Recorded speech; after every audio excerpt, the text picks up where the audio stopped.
Well, we're still in Genesis chapter 7. And as you flip over to that, I just wanted to mention one thing. This morning, you may have noticed that what I preached on this morning wasn't exactly what you'd call a positive sermon. It's a little on the negative, downer side. And it occurred to me that you might wonder, why would I pick that particular type of subject on a Palm Sunday? Well, I'm sure many of you, as I have, prayed over the last several months that God would send new workers into the harvest.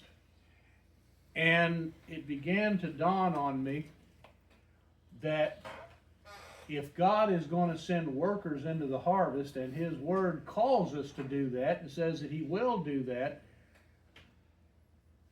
we need to be prepared for that. And it may be that one of the reasons we haven't seen as many new people as we might want to have, come and join together with us in fellowship, may be simply because we're not ready or prepared for it yet. And one of the things that we need to be prepared for, if God sends workers into His harvest, guess who else is going to be working? We need to be prepared that if God works, I guarantee you the devil is not going to just stand by idly. And we need, as a church, to be prepared for the eventuality that if God sends us new workers, the devil may be doing his share of work as well. And we as Christians need to be wise to that, especially in this day and age when there are so many people out there who claim to be Christians but aren't. And I really think that it was just an appropriate time that, because I really do believe that the time is coming very soon when God is going to bless our prayers and bring new people our way. But if He does, we need to be wise and to be able to recognize the wheat, as the Bible refers to it, the wheat from the chaff. And that's one of the reasons why I thought, well, on this particular day when we see that Jesus had His own share of chaff within His inner circle of disciples, and they didn't know the difference. Jesus, of course, did, but His own other disciples had no clue that Judas was what he was. But God's given us enough warnings and ways of telling the difference. It doesn't mean we shouldn't invite new people in, but we need to be wise that when we do start seeing new people come in, that we can tell which are which. So that's why I thought this was an appropriate time for that. And the upside of that is it's not just a down thing, there's an upside to it. If God sends us people who aren't Christians, He's basically dropped some in our lap that we can lead to Christ. All right. Now, back to Genesis chapter 7. We left off on Wednesday with verse 12. To beginning in verse 13, it says, on the very same day, Noah and Shem and Ham and Japheth, the sons of Noah, and Noah's wife, and the three wives of his sons with him entered the ark. They and every beast after its kind, and all, after the cattle after their kind, every creeping thing that creeps on the earth after its kind, every bird after its kind, all sorts of birds. So they went into the ark to Noah by twos of all flesh, in which was the breath of life. Now, you'll notice here, verse 13 says, on the very same day. Well, the very same day as what? Well, it kind of refers back to the passage just before that where we had left off at on Wednesday, that says, verse 11 says, the 600th year of Noah's life, the second month, 17th day of the month, on the same day, all the fountains of the great deep burst open, and the floodgates of the sky were open, and the rain fell upon the earth for 40 days and 40 nights. Then we're told, on the very same day. So I have seen depictions of the flood that always talks about Noah and his family going into the ark and just sitting there twiddling their thumbs wondering, well, when's it coming?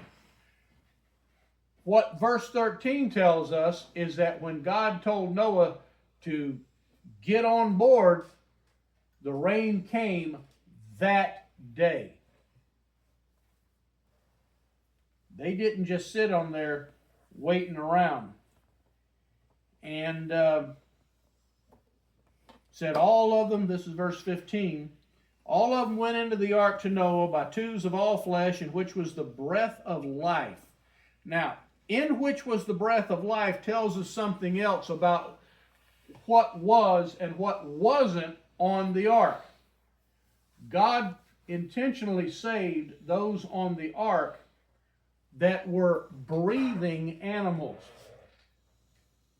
Can you think of any animals that don't breathe? Fish.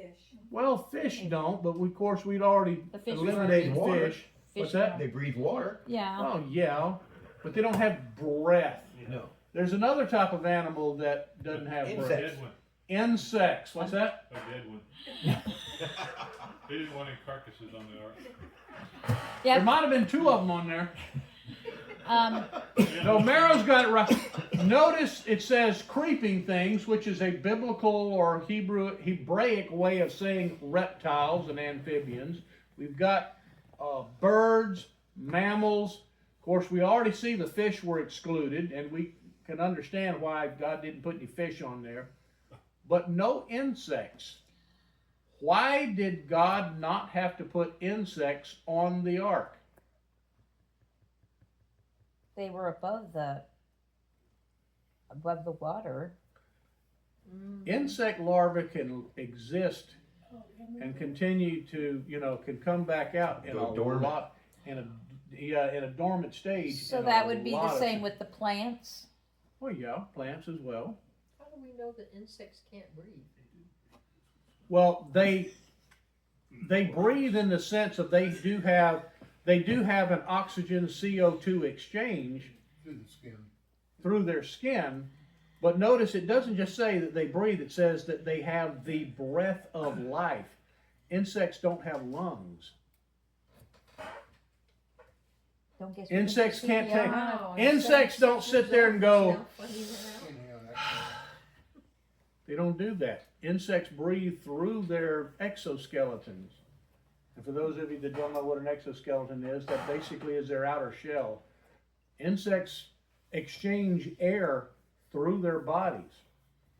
So why would God not put insects on there? Now some of you are thinking, well, what about all those pesky mosquitoes and gnats and the ticks and the... I personally think some of those should have been left out and not brought back. The birds would have ate him anyway. Again, what's that, buddy? They probably can float. They are actually. It's been proven that a lot of types of ants, for example, ants can float on water in big clouds of ants for days at a time. But a lot of insects, even if the present generation of insects die off, insect eggs can exist through a lot of stuff, and those eggs tend to float. So that was one of the parts of God's creation He didn't have to put on the ark. They would have survived naturally. But as I said, we'll have to continue to wonder or complain as to why God didn't do away with the mosquitoes and the gnats And the fleas and the ticks and the fleas and the ticks. and the jiggers. And we can go on. All right. Now, verse 16 is another disproof of a common misconception that a lot of folks have. It says, and those that entered, male and female of all, excuse me,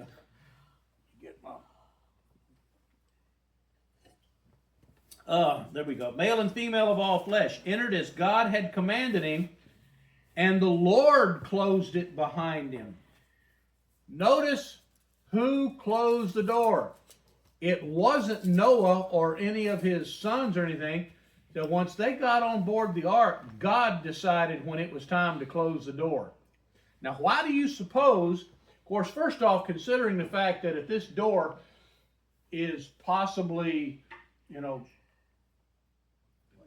very, thick and could have been several feet high, we don't know whether it would have given him direct access to the second and third levels or not, but Big enough for an elephant. big enough for an elephant, Brother Drew. At least a baby elephant. Yeah, or a baby elephant. But anyway, why would God have chosen to close the door himself? His timing. His timing, that's reason number one. Plus, they God were. decides when everyone's on the ark and it's time to close it. That's the big issue right there. God made certain that, humanity, he gave humanity 120 years of hearing Noah and his family preach and to deliver the message that they needed to repent. You probably figured that at least those that were in that general area couldn't help but see, a parade of animals going by getting onto the ark. They had to have known something was going on. And yet, who else got onto the ark? Not a soul. And so, God took it out of Noah's hands that when the time came for the rain to start, Noah had no option as to, listen to all those people out there, screaming to get on board. Let's keep the door open a little longer. And Let's let 'em in. keep the door open a little bit longer, because what would any normal human being, your natural tendency would be to do what if you hear people outside yelling for help? Save as many as you can. Save as many as you can. Noah didn't have that option. God decided when that door would be shut, and it stayed shut. God gave them up until that day. And when nobody else got on board, it says God shut the door and God kept it shut. Noah didn't have the option to reopen the door to give people one last chance. Now, why is this important theologically? What about those that would say, yeah, it'd be nice if we accept Christ in this world, but, God's a loving God. He's always going to give everybody a second chance. How many of you have ever heard people say that? Yes. Unitarians and. Well, this would kind of discount that. He gave them up until that day 120 years worth of Noah's preaching. Okay, so we have to assume that because God's omniscient, that he knew nobody else was going to make that commitment, because otherwise that would have taken out the concept of free will. Mm-hmm. But it also takes or adds the element of accountability. Mm-hmm.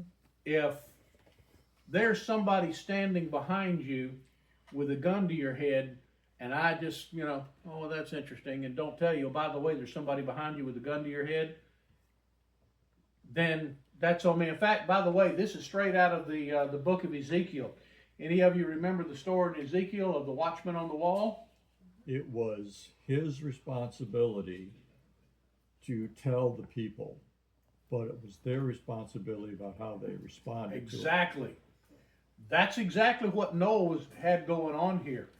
Noah was given the responsibility to issue the warning, but it was their responsibility to respond. That's exactly what is happening here. When people stand before the judgment seat of Christ and they say, well, we would have repented had we known. They won't have any excuse, because they will be held accountable for the fact that they were told, they were warned, and I have no doubt they were probably warned numerous times, and it was their choice to ignore it until it was too late. He still treats us all the same way. Mm-hmm. We have up until the day we die to make the right choice. Mm-hmm. We can't make the choice after we die. And in the story of Lazarus and the rich man, what did the rich man ask of Abraham? Send somebody back, but it wouldn't matter. Yeah, send somebody back to warn my brothers. And Abraham told him, said, it wouldn't matter if somebody rose from the dead. Said, they're not going to listen. And we see that. Somebody rose from the dead and they still didn't listen. So I think that's what's going on here is God has shut the door. God chooses the timing and God makes it very clear. You have your chance in this life. When this life is over, that's it. There's no second chances. Esther, can I have a little clarification just on the 7 days? Did he start putting the animals on or in 7 days and it took 7 days to do that, or was there if that's something It doesn't really give us any specifics on here, but I would venture to say one of the things that Noah was responsible to do was not just get the animals on board, but to get a year's worth of, food and, hay, things of that sort. They probably had to have done all that, had to get everything prepped in there. I've actually read commentaries that said that based on an estimate of how many animals there would have been, that it would have actually been possible for Noah, assuming that Noah didn't have to go out and chase them down, that God just paraded them in, that every animal that he had on that ark could have gotten on there in a matter of a few hours' time. So it is entirely possible that not only Noah and his family, but the animals themselves did not get on the ark until that day. So yes, what would he been doing the other 6 days? Probably getting food and water and things of that sort together. could that have been considered the last call for everybody else? I mean, And that's also possible. He was told 7 days and that's it. So the other thing that, if Noah indeed was a man who walked with God, I think we can assume he probably was out telling people, hey, you got 6 more days. You got 5 more days. And people probably laughed at him. I've heard that.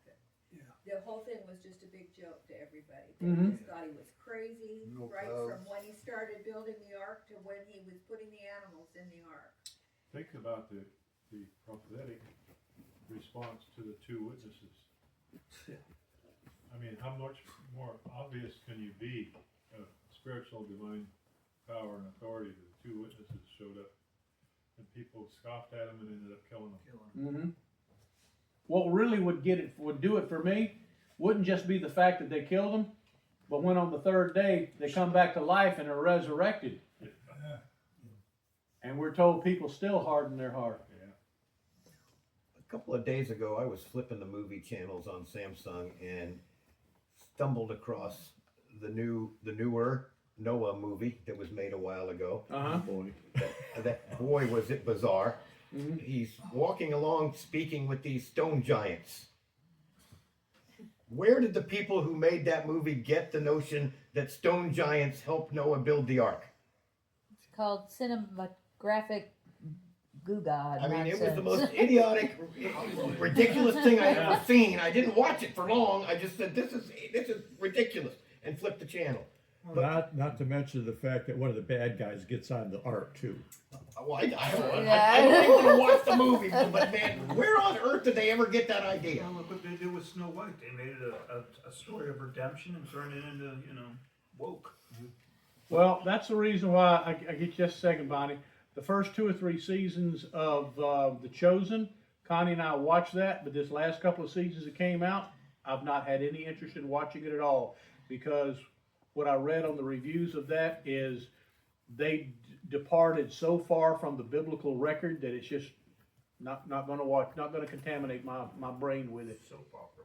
Man cannot duplicate what God has done. Yeah. Well, this Noah movie was really bizarre.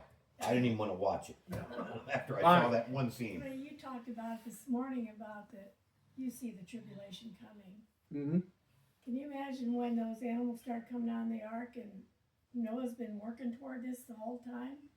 And the reality is finally, it's happening, you know? It's just mind-boggling to me, it's just watching all them come on. And you can imagine what Noah and his family are thinking as they look up and the sky is starting to get dark. Yeah. There. Also, even though, this is just human nature. Even though they knew they would survive, they knew God had, made all the provisions. When this mess started, I bet they still sat in the middle of that boat just huddling, wondering, what's gonna happen next? And when the water finally began to rise and you can feel that boat begin to lift up and it's back and forth, I'd be willing to bet that They did some praying. they were a Yeah, they little spent a lot of tight. time in prayer. They were a little tight-lipped at that point. I doubt they were sitting there, you know, oh, get out the card games. Well, let's play some cards while this goes. Yeah, I think they were doing some praying. Just a comment on the thing Uh-huh. about the salvation. Mhm. You know, it says that Noah was the only one who was found righteous in that generation. And if there's a situation where you have a genetic impurity from the spiritual side of things, I got a feeling that those with the spiritual, the contaminated things would not be allowed to get on the ark. Oh, yeah, that was the whole purpose of it, I believe, Right. was to So eliminate you that. had a question about how many people were actually eligible to get on the ark. Mhm. So, Might not have been very many. Not many, yeah. She's been staring at me. All right, verse 17. Then the flood came upon the earth for 40 days, and the water increased and lifted up the ark so that it rose above the earth. See, now, this is in Scripture. The answer to your question from last week is, how'd they get it to the water? You know, we told you the water would come to them. Well, there's your passage in Scripture where it tells you that they didn't have to worry about getting into the water. Water came to them. Said the flood itself lifted that ark up. Wouldn't have mattered where they built it. The water was coming to them. Make sense to you?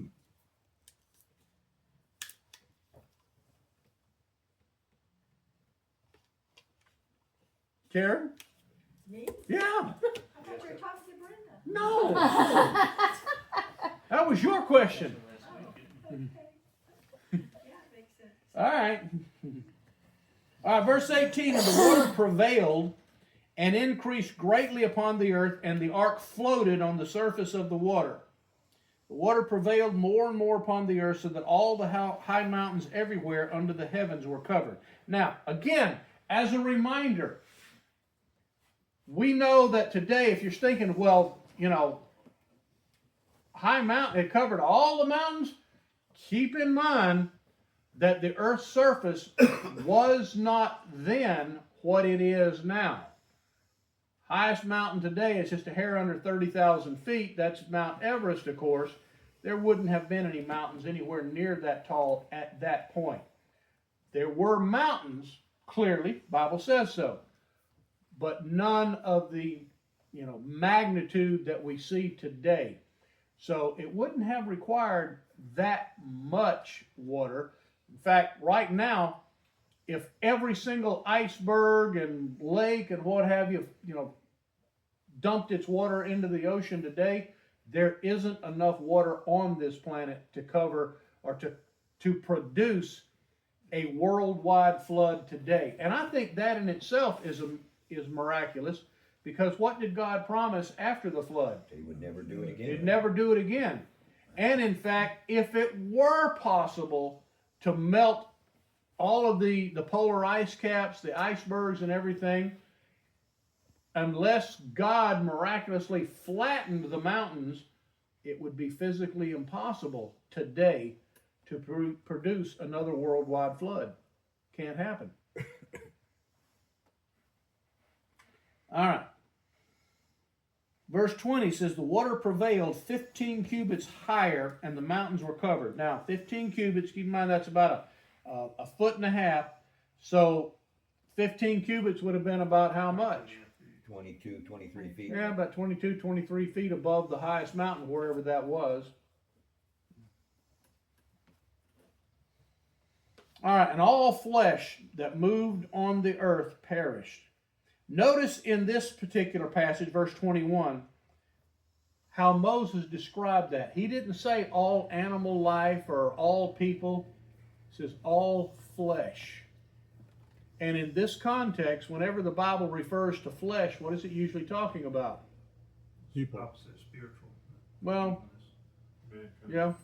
yeah, people, but not just, Even within people, whenever the Bible refers to people as flesh, it's usually in a negative, Sinners. sinners. All that which is contaminated. Bible consistently uses flesh to describe contaminated life. All flesh that moved on the earth perished, birds and cattle and beasts, and every swarming thing that swarms upon the earth, and all mankind. Now, notice here, now we have an addition. There's nothing anywhere earlier in the passage that says that God put swarming things on the ark. But notice here, now it says the swarming things perish with everything else. There's your insects right there. We don't want termites on the ark. Yeah. That might not have been a good thing. You might want honeybees though. They probably weren't on the ark long enough for the termites to have eaten it that badly before It they don't- got off. It don't take long, especially if they were on there for nearly a year. All right, so here we have swarming things added to the list of that which perish. But again, it would not have been necessary for Noah to put those on the ark because their eggs or larvae or, they would have survived in the same sense that every time, you ever notice that every winter, once the first freeze comes along, what happens to all the bugs around here? They die. So where are they coming from come spring? They go south. Eggs. Yeah. Eggs, larvae. The eggs that survive in the ground.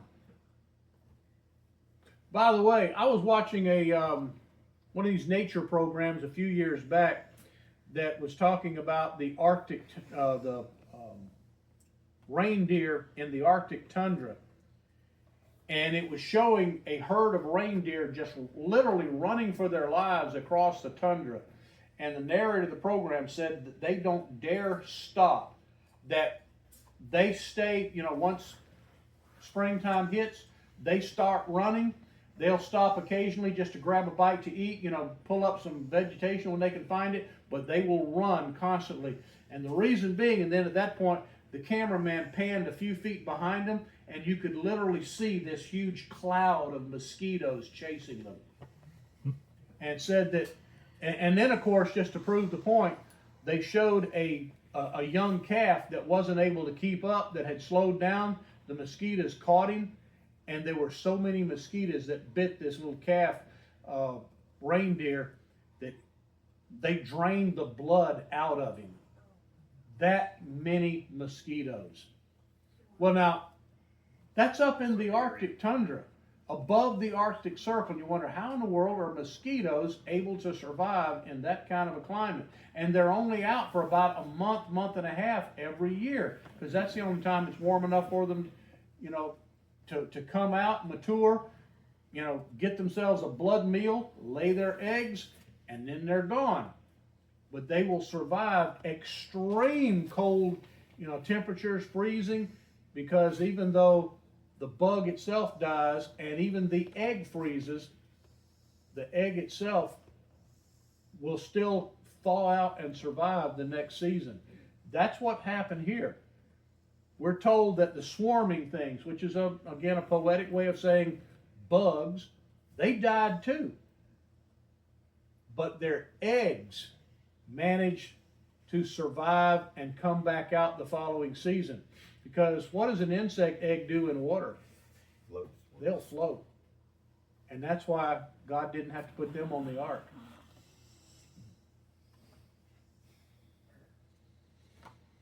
All right. Every swarming thing, back to verse 21, says, every swarming thing that swarms upon the earth and all mankind, of all that was on the dry land, all in whose nostrils was the breath of the Spirit of life, died.